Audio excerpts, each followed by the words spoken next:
এরপরে প্রশ্ন হলো নীলাঞ্জনা আক্তার নীলা, আপনি লিখেছেন আমার নাম নীলা কিন্তু আমার সার্টিফিকেট আর জন্ম নিবন্ধনে লিলু দেওয়া, যার অর্থ আত্মা বা রাক্ষস। এই নামটা কি আমার জীবনে খারাপ প্রভাব ফেলতে পারে? নামের প্রভাব কি জীবনে পড়ে বা পড়তে পারে? বোন নীলাঞ্জনা, আপনার প্রশ্ন উত্তর হলো যে নামের প্রভাব ব্যক্তির উপরে অনেক সময় পড়ে। এই মর্মে বিভিন্ন রেওয়ায়েত আছে এবং ওলামা ইকরামের বিভিন্ন ভাষ্য এক্ষেত্রে আছে। ভালো নামের সুপ্রভাব যেমন মানুষের মধ্যে পড়ে, খারাপ মানুষের নামের কুপ্রভাবও মানুষের মধ্যে পড়ে।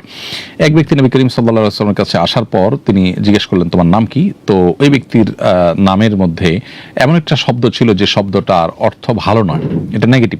নবী করিম সাল্লাল্লাহু আলাইহি ওয়াসাল্লাম তখন তার নাম পরিবর্তন করে দিলেন। তো এখান থেকে বোঝা যায় যে নামের প্রভাব মানুষের মধ্যে আছে। যে ব্যক্তি এসেছিলেন এবং তার নাম নবী জিজ্ঞাসা করেছিলেন, তার নাম ছিল হাসান। হাসান মানে হলো পেরেশানি। তো একটা মানুষের নাম যখন পেরেশানি হয়, এটার প্রভাব তার জীবনে পড়ে। নবী সাল্লাল্লাহু আলাইহি ওয়াসাল্লাম তখন তার নাম চেঞ্জ করে বললেন তুমি সাহাল, সহজ, তোমার নাম হাজান নয়। তো এখান থেকে বোঝা যায় নামের প্রভাব মানুষের উপরে পড়ে। এজন্য খারাপ নাম যদি কেউ রেখে থাকেন, কারণ নামের অর্থের মধ্যে খারাপ কিছু থাকে, সেটা পরিবর্তন করা দরকার। কিন্তু আপনার যেহেতু নাম হলো নীলাঞ্জনা নীলা আর জন্ম নিবন্ধনে ভুলে লিলু লেখা হয়েছে, এই ভুলে লিখে দেওয়ার দায়টা আপনার উপর আসবে না।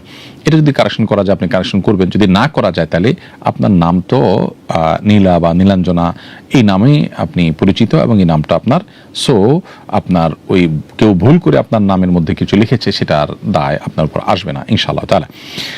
লক্ষ্মীপুরের রামগতি উপজেলায় বিজয় দিবস উপলক্ষে মঞ্চস্থ মুক্তিযুদ্ধের গল্পে রাজাকারের পাঠ নাটকে নারী নির্যাতনের দৃশ্যে রাজাকারের চরিত্রে একজন পাঞ্জাবি টুপি পরিহিত অভিনয় করায় স্থানীয় মুসলমানদের মধ্যে ক্ষোভের সৃষ্টি হয়েছে। এ ধরনের ঘটনাগুলো কি কেবলই বিচ্ছিন্ন ঘটনা নাকি কোনো বিশেষ উদ্দেশ্য পরিকল্পিতভাবে ঘটনা হয়? বিষয়ে আপনার মন্তব্য জানতে চাই। এই ধরনের ঘটনা আমাদের দেশে নতুন নয় এবং অনবরত এই ধরনের ঘটনা আমরা দেখতে পাচ্ছি বেশ অনেক বছর থেকে।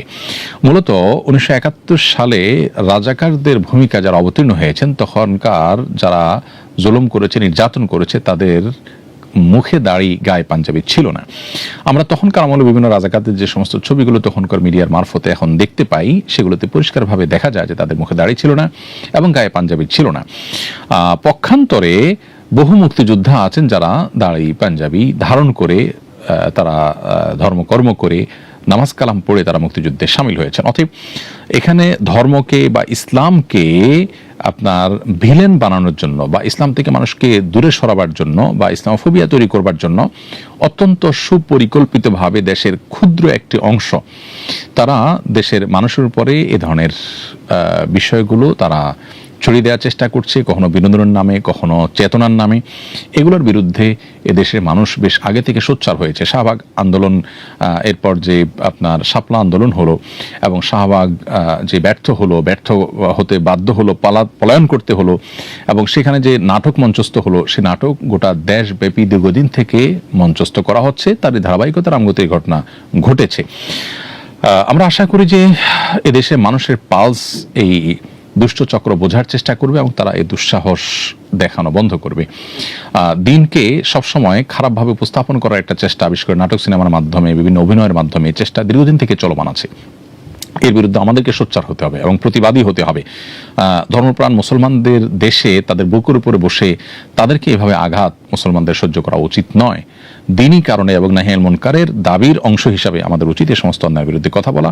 ইতিমধ্যে মানুষ ক্ষোভে ফুঁসে উঠেছে এবং মানুষ প্রতিবাদ জানিয়েছে এবং প্রতিবাদ অব্যাহত রাখতে হবে এবং আরও অর্থবহ প্রতিবাদ করতে হবে যাতে কোনোভাবেই এই ধরনের ঘটনার পুনরাবৃত্তি না ঘটে। প্রশাসনে যারা আছেন তাদের উচিত দায়িত্বশীল আচরণ করা এবং কোনোভাবে উস্কানি দেওয়ার মতো কাজ কেউ যদি করে তাদেরকে আইনের আওতায় আনা উচিত।